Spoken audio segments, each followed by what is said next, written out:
Bismillahirrahmanirrahim. Assalamualaikum warahmatullahi wabarakatuh. Alhamdulillah, bagaimana kabarnya Bapak Ibu semua, sahabat Magnet Rezeki? Semoga Anda selalu dalam keberkahan dan lindungan Allah Subhanahu wa taala, ya. Dan semoga materi Magnet Rezeki bisa merubah kehidupan Anda menjadi manusia yang jauh lebih baik dan rezeki Anda mengalir seperti air bah. Bapak Ibu, kali ini saya ingin menyampaikan tentang materi Law of Projection. Sebenarnya materi ini sudah saya sampaikan dalam beberapa tulisan, ya, dan juga tersebar dalam beberapa audio. Tapi nampaknya perlu saya fokuskan pada satu audio tersendiri agar Anda memahami konsep dasar dari magnet rezeki, ya. Karena konsep dasar dari magnet rezekinya adalah Law of Projection, ya. Nah, Bapak Ibu, mari kita bahas. Bayangkan sebuah proyektor, ya. Jadi sekarang ini kan mudah ya menemukan proyektor di setiap kelas kita. Sekarang ini ada proyektor.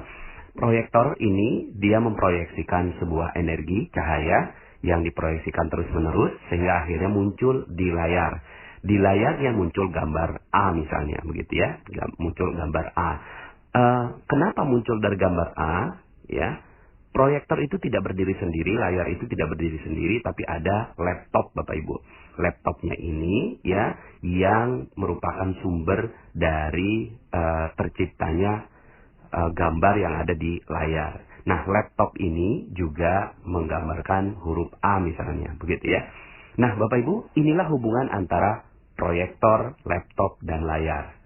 Ya, jadi ada laptop yang menciptakan sebuah realita atau sebuah gambar, lalu kemudian proyektor memproyeksikan ya dengan cahaya, lalu kemudian akhirnya menjadi di layar tercipta sebuah gambar yang persis sama dengan apa yang ada di laptop, ya.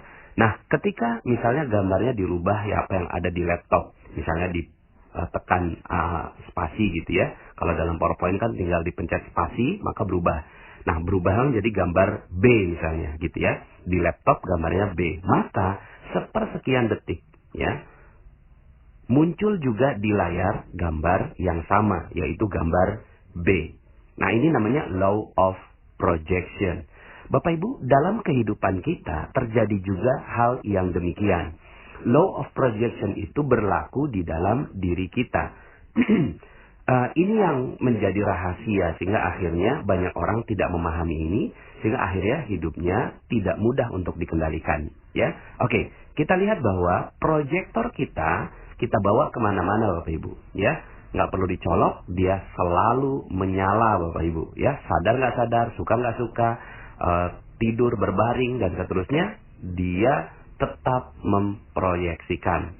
Proyektor itu namanya otak Bapak Ibu. Otak kita yang ada di atas itu adalah proyektor. Tapi dia tidak berdiri sendiri Bapak Ibu.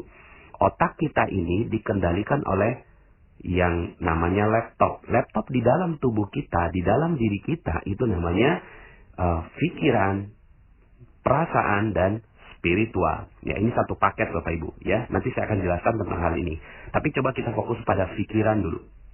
Nah, laptopnya adalah pikiran kita ya. Pikiran kita mengirimkan sinyal-sinyal ke otak kita. Otak kita memproyeksikan sehingga akhirnya menjadi layar kita. Nah, layar inilah yang namanya nasib kehidupan kita ya.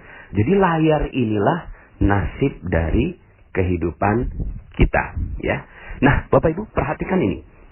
Ketika apa yang ada di dalam pikiran kita, maka itulah yang akan menjadi realita di dalam nasib kita. Ini sudah menjadi hukum Law of Projection. Hukum dari proyeksi. Laptop kita gambarnya A, maka layar juga A. Sama dengan hidup kita Bapak Ibu. Pikiran kita A, maka nasib kehidupan kita adalah A. Pikiran kita B, maka nasib kehidupan kita B. Ya, maka dengan memahami konsep Law of Projection ini, Anda bisa mengendalikan kehidupan Anda, Bapak Ibu. Andalah yang mengendalikan kehidupan Anda. Andalah yang mengendalikan bagaimana rasa kehidupan Anda. Andalah yang mengendalikan bagaimana nuansa kehidupan Anda. Andalah yang mengendalikan nasib kehidupan Anda. Di dalam Al-Quran, hal ini disebutkan di dalam surat Ar-Ra'd. A'udzubillahi minasyaitonirrajim. Innallaha la yughayyiru ma biqaumin hatta yughayyiru ma bi anfusihim.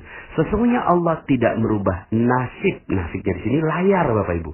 Sesungguhnya Allah tidak merubah layar nasib satu kaum, ya, atau kehidupan satu kaum, nasib satu kaum, ma biqaumin hatta, sehingga yughayyiru ma bi anfusihim. Sehingga dia merubah apa yang ada adalah bi anfusihim, jiwanya. Jiwa ini nggak kelihatan, Bapak Ibu. Nah, jiwa inilah pikiran, perasaan, dan spiritual.